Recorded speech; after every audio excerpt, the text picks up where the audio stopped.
No vídeo de hoje, nós vamos iniciar o dorama Um Bom Garoto, trama que acompanha ex-atletas que um dia já viveram seu auge na carreira esportiva e que agora que foram esquecidos pela mídia, trabalham na polícia, fazendo parte de um projeto que busca combater crimes hediondos. Protagonizado por atores reconhecidíssimos, embarcamos numa trama cheia de ação, comédia e romance. Tudo o que podemos esperar de uma série que mal começou e já se tornou uma das mais assistidas na Prime Video. Os episódios são lançados aos finais de semana e esse canal existe para te resumir o que acontece do começo ao fim, deixando algumas coisas de fora para você ainda se surpreender se for assistir por conta própria. Lembrando que eu não posso colocar o dorama completo nesse canal por não ter os direitos de uso dele. Para você assistir por completinho, dublado, é só você assistir na Prime Video ou continuar assistindo esse vídeo para ver uma amiga meio fofoqueira te contando a história como se não fosse nada. Sem mais delongas, bora doramar esse primeiro episódio? O dorama começa com o Dong-jun narrando que houve um tempo em que todo mundo se lembrava dos atletas e até conhecia seus nomes, mas que hoje em dia isso acabou. E ele, que era um boxeador, agora trabalha na polícia e começa tendo um dia de merda, quando um pombo caga no rosto dele enquanto ele sonha com os tempos de ouro no esporte. Enquanto ele se prepara para voltar ao trabalho, ouvimos notícias de que a criminalidade aumentou absurdamente e a polícia está sendo cobrada por não fazer seu trabalho direito. Logo de cara, a gente descobre que o Dong-jun já foi membro da tropa de choque de Seul e foi rebaixado depois de agredir todos os colegas dele, por descobrir que os caras eram corruptos. Então agora ele teve as contas bloqueadas para pagar os custos médicos dos ex-colegas e se queimou com a corporação inteira, ao ponto de ninguém querer trabalhar com ele. A missão de trabalhar com o nosso justiceiro problemático fica com Man-sik, que para tentar cair nas graças do comissário de polícia precisa ajudar a capturar um criminoso perigosíssimo, que está perturbando o juízo da polícia há muito tempo e fazendo com que a mídia questione a competência de todos os policiais envolvidos no caso. Inclusive o Man-sik também era atleta e além de treinar o Dong-jun no boxe, ainda treinou ele para ser policial depois. E o chefe dele tenta incentivar ele a não desistir porque nosso protagonista, apesar dos pesares, é um bom garoto. Conhecemos também a Hana, que quando atleta era conhecida como a fada do tiro e que agora trabalha com a polícia com a intenção de usar o que ela sabe em missões de campo. Porém, todos os superiores da menina jogam um balde de água fria nos sonhos dela, obrigando que seu trabalho seja apenas recolher depoimentos e mexer com papeladas, por mais que ela ainda tenha a esperança de ser transferida para uma missão de campo. A garota tem literalmente um arquivo completo no caderninho sobre o tal coelho dourado que querem prender, mas de nada adianta, já que ela não faz parte da operação atual para capturar o bandido. O Dong-jun está participando da missão para a captura do coelho dourado, mas não está nada discreto e o Man-sik repreende ele por isso. Enquanto todos os policiais se posicionam para encontrar um dos cúmplices do bandido que vai levar a polícia até ele, o Man-sik decide mijar e deixa o Dong-jun sozinho. A polícia, que está mais parecendo a turma do Didi de tanto despreparo, acaba sendo surpreendida por uma explosão que consegue denunciar a localização de todos eles, e isso dá tempo do bandido fugir.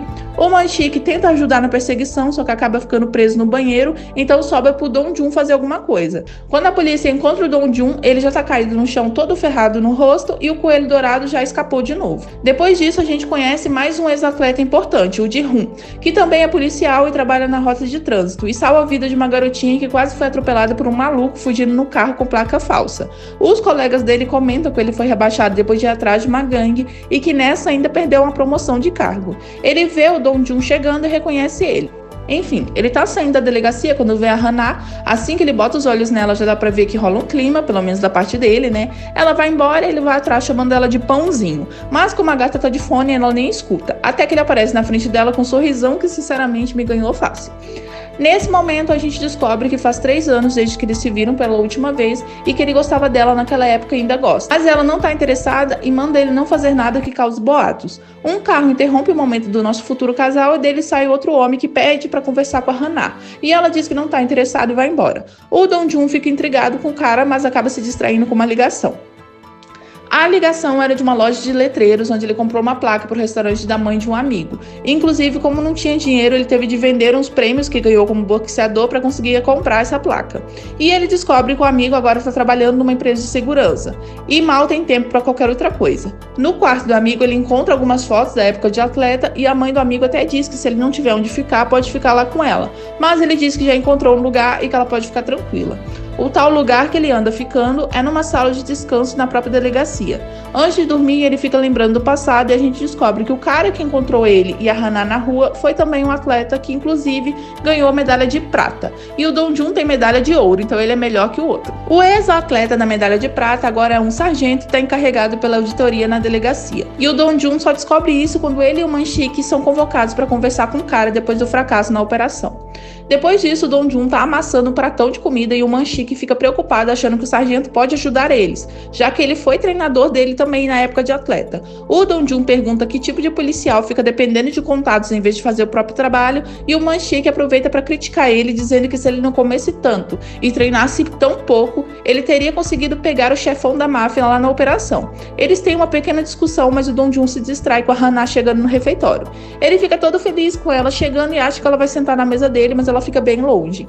Além disso, o Man-sik vê o sargento entrando e se pergunta por que eles terminaram. De repente, eles escutam um barulho e percebem que a comida do sargento está toda no chão e que um dos policiais está confrontando ele, dizendo que ele foi promovido depois de entregar alguns colegas e que ele se acha muito superior, mas vai acabar se ferrando. Rola maior climão para no final a gente saber que o sargento não errou em nada e só estava fazendo o trabalho dele. Depois disso, o sargento está se limpando da bagunça com a comida dele quando a Hana encontra ele e pergunta se ele está bem. Os dois conversam um pouco e ele pergunta se ela não tá curiosa do motivo dele ter ido trabalhar ali. Daí ela diz que não se importa porque o trabalho dele não tem nada a ver com o dela e que é melhor eles fingirem que não se conhecem para não rolar fofocas por lá. Ele concorda. O Man-sik e o Dong-jun vão fazer uma tocaia. E o Dong-jun reclama que tá com calor. E o Man-sik não deixa ele tirar o casaco porque ele tá sem músculos. E isso seria vergonhoso para ele que foi treinador do Dong-jun. Aí do nada o chefe do Man-sik chega de carro e leva ele embora. O Dong-jun, coitado, fica assando dentro do carro igual um frango do almoço de domingo até as 2 da manhã. Quando ele tenta ligar pro chefe, o cara não atende, porque ele tá lutando com o comissário. Até essa parte eu não tinha entendido pra quê. Daí o Dong-jun tira a roupa, fica de camisa e cueca e sai do carro pra se refrescar. Quando do nada chega um carro chique atropelando o coitado e ele cai de cara na lama. O Dong-jun desmaia de leve, mas acorda e vai no carro ver quem era. O vidro tá entreaberto e só cabe o braço dele. Daí ele tem a ideia genial de botar o braço dentro do carro e ameaçar o cara dizendo que é policial. O cara simplesmente arranca com o carro e sai carregando o Dong-jun preso pelo braço. Ele roda uns quilômetros e o Dong-jun se segura com as pernas na lateral do carro. E diga-se de passagem, belas coxas do nosso protagonista, viu? Depois, do nada, o carro para, o Dong-jun é arremessado de novo e o homem misterioso vai embora. O Dong-jun tá voltando pro carro todo xoxo, capenga, anêmico, arrebentado pelo acidente, quando percebe que o carro foi roubado, mas pelo menos deixaram as roupas dele lá. Ele vê as marcas de pneu que o carro chique deixou e vai atrás procurar pistas. Ele vê numa encruzilhada e acha os negócios lá no chão, mas quando ele olha direito, ele vê um cara morto jogado no mato ali mesmo. E o coitado todo troncho tem que ligar para chamar alguma ajuda. O Man-sik vai atrás do Dong-jun no hospital e acha exagero que o garoto tá se arrastando todo dolorido, sendo que só sofreu arranhões. Ele tá, na verdade, mais preocupado com o carro dele e o Dong-jun desesperado para ir embora antes do Man-sik descobrir que foi roubado. No dia seguinte no trabalho, o Man-sik continua perseguindo o Dong-jun para saber sobre o carro dele, só que quando o Dong-jun se esconde no banheiro, ele recebe uma ligação da mãe do amigo dele dizendo que o amigo não voltou para casa, e ele decide investigar. Ele se lembra que a mãe do amigo disse o nome do cara que arranjou o emprego para ele de segurança e vai no hotel para encontrar com esse cara. O homem em questão é chefe do comitê de atletas, e quando vê o Dong-jun já chega logo nas humilhações pelo terno que ele tá usando. O Dong-jun pergunta sobre o amigo e o cara diz que ele deve estar se drogando em algum lugar. Nessa a gente fica sabendo que o amigo do Dong-jun ficou viciado em analgésicos, aparentemente por culpa dele que deixou o amigo aleijado. A gente volta pro passado e entende que o Dong-jun não estava ganhando muito dinheiro e não conseguia pagar pelo tratamento do amigo, mas acabou ganhando a medalha de ouro e dedicou o prêmio pro amigo. Só que ele foi pego no teste de doping e acabou se tornando o herói desacreditado. Mesmo tendo ganho o processo porque analgésicos são legalizados na competição, ninguém sabia e ele ainda saiu como errado. Depois de muita trocação de roupa suja, o Dong-jun dá um fecho no chefe do comitê e vai embora. A Hana, que estava lá só porque também foi convidada por já ter sido atleta, vê a confusão e decide ir atrás do Dong-jun. O ex dela estava junto e já fica logo intrigado do interesse dela em ir atrás do cara, né? Lá fora, o Dong-jun tá socando aqueles bonecão inflável e perde pro boneco ainda. A Hana tira ele pra merda, dizendo que nem acredita que ele ganhou o ouro mesmo, e ele fica pistola dizendo que mereceu ganhar. Ela manda ele provar isso no lugar certo e chama ele de patético. O Dong-jun fica meio revoltado com todas as humilhações que anda tendo que aguentar do povo tirando ele de coitado, cansado e vai se exercitar. Ele continua pressionando os colegas de trabalho para encontrar o carro que atropelou ele, mas o carro é contrabandeado e a placa falsa. E ele percebe que conhece aquele carro de algum lugar, mas não está sabendo de onde. Ele passa o dia pensando até invadir a sala do capitão na delegacia e achar o arquivo sobre o coelho dourado. Em uma das fotos ele encontra a imagem do carro suspeito e chega na conclusão, junto com o Manchique, que havia uma lista de contrabandos que o coelho dourado praticava, mas o único da lista sem um nome era o dono do carro, e que isso significa que os dois se conhecem, e que se eles pegarem o motorista, também pegam o coelho dourado. A Hannah está quase encerrando o turno dela na delegacia, quando mandam ela catalogar os pertences do cara atropelado, e como a família dele não pode ir lá pegar, ela precisa entregar para eles e vai no hospital. Só que no hospital ela vê a família chorando pela morte do cara e vê também o Dong Jun saindo correndo de lá do nada. O Manchique está no estacionamento da delegacia quando recebe uma ligação do Dong Jun dando a localização de um lugar que alguém ligou, mandando ele ir lá para saber sobre o coelho dourado. Ele não sabe quem ligou, mas roubou a moto do Manchique e tá indo lá ver.